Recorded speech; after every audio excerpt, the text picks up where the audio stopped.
Hi friends, welcome back to my channel with me Vijayalakshmi Janardhanan. இன்றைக்கி என்ன video பார்க்கலாம், simple and ஈஸியான ஒரு சட்னி ரெசிபி தான் நான் உங்கள் கூட ஷேர் பண்ண போகிறேன். அதுக்கு இந்த மாதிரி ஒரு பேன் எடுத்துப்போம். அதில் நல்லா எண்ணெய் ஊற்றிட்டு ஹீட் ஆகட்டும். ஹீட் ஆனதும் இந்த மாதிரி ஒரு 5லேருந்து 6 பல்லு பூண்டு வந்து உள்ளே ஆட் பண்ணிக்கலாம். ஆட் பண்ணதும் 2 வரமிளகாய், காரம் வேணும்னா அதுக்கேற்ற மாதிரி ஆட் பண்ணிக்கலாம். நான் காரம் கம்மியாக தான் ஆட் பண்ணுறேன், அதனால் 2 மிளகாய் தான் ஆட் பண்ணுறேன். இதை ஆட் பண்ணி நல்லா இந்த மாதிரி ஃப்ரை பண்ணி விட்டுடலாம். அடுத்தது 2 ஆனியன் நான் கட் பண்ணி எடுத்துருக்கேன், பெரிய சைஸ் ஆனியன். ஸோ வந்து அந்த ஆனியனை இதில் ஆட் பண்ணிடலாம். நம்ம பண்ணது என்னென்னு கண்டுபிடிச்சிட்டிங்களா?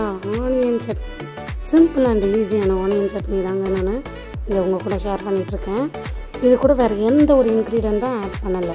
நம்ம வந்து இந்த சட்னியை செஞ்சு வச்சோம்னா கிட்டத்தட்ட 1 வீக் வரைக்குமே நல்லாயிருக்கும். ஏன்னா இதில் வந்து நம்ம புளியை ஆட் பண்ண போகிறோம். ஸோ பேச்சுலர்ஸ்க்கு இல்லை வந்து ஃபஸ்ட்டு டைமாக சமைக்க கற்றுக்குறாங்க பிகினர்ஸ்க்கு, அவங்களுக்குலாம் ரொம்பவே யூஸ்ஃபுல்லாக இருக்கும் இந்த சட்னி. அண்ட் தென் இது ரொம்பவே சிம்பிளாக இருக்கும். இது நல்லா வதங்கி வரட்டும். இந்த சட்னியோட பேக்ரவுண்ட் பார்த்திங்கன்னா, இதெல்லாம் வந்து எங்கள் பாட்டி எங்களுக்கு சின்ன வயசில் செஞ்சு கொடுப்பாங்க. எதுக்கு? இட்லிக்கு தோசைக்கெல்லாம் சரியான காம்பினேஷன். சாட்டர்டே சண்டே ஆனவே இந்த சட்னி தான் அங்கே இருக்கும். அப்புறம் இது நல்லா வதங்கி வந்ததும் ஒரு நெல்லிக்காய் சைஸ் அளவுக்கு புளி இது கூட ஆட் பண்ணிக்கலாம். இந்த சூடில் ஆட் பண்ணும்போது புளி நல்லா இலகி வரும்.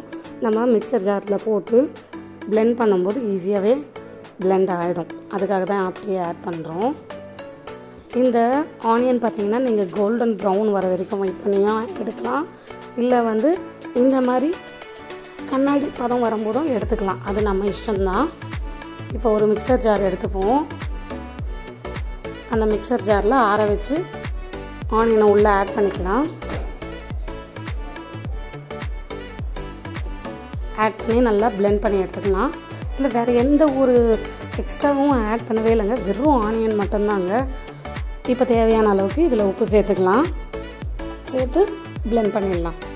ஸோ வெறும் ஆனியன் மட்டும் யூஸ் பண்ணுறதுனால ஈஸியாக இருக்கும். அண்ட் தென் பார்த்திங்கன்னா டேஸ்ட் அல்டிமேட்டாக இருக்கும்.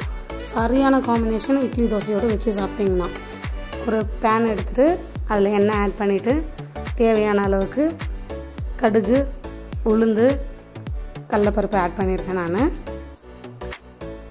கொஞ்சமாக சீரகம், இது கூட வேணும்னா பெருங்காயத்தூள் கூட ஆட் பண்ணிக்கலாம், பட் நான் பண்ணலை.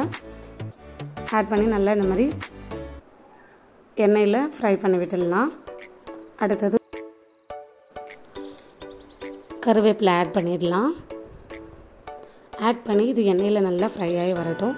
இந்த டைமுக்கு நம்ம பிளெண்ட் பண்ணி வச்சுருக்க ஆனியனை வந்து உள்ளே ஆட் பண்ணிடலாம். இந்த மாதிரி சேர்த்துட்டு நல்லா மிக்ஸ் பண்ணி விட்டுடலாம். நீங்கள் தாளித்து இந்த மாதிரி பேனில் போட்டு ஃப்ரை பண்ணணுன்னு அவசியம் இல்லை. அப்படியே வேணும்னாலும் தாளித்து கொட்டி மிக்ஸ் பண்ணி யூஸ் பண்ணிக்கலாம்.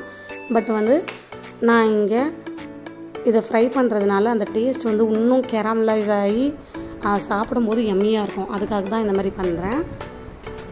ஸோ இதை நல்லா மிக்ஸ் பண்ணிவிட்டு ஒரு 2 to 3 மினிட்ஸ் இருந்தால் போதும். இதை ஒரு பவுலில் ட்ரான்ஸ்ஃபர் பண்ணிக்கலாம்.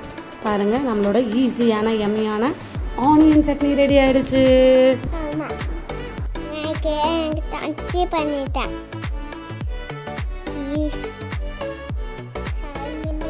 Thank you for watching.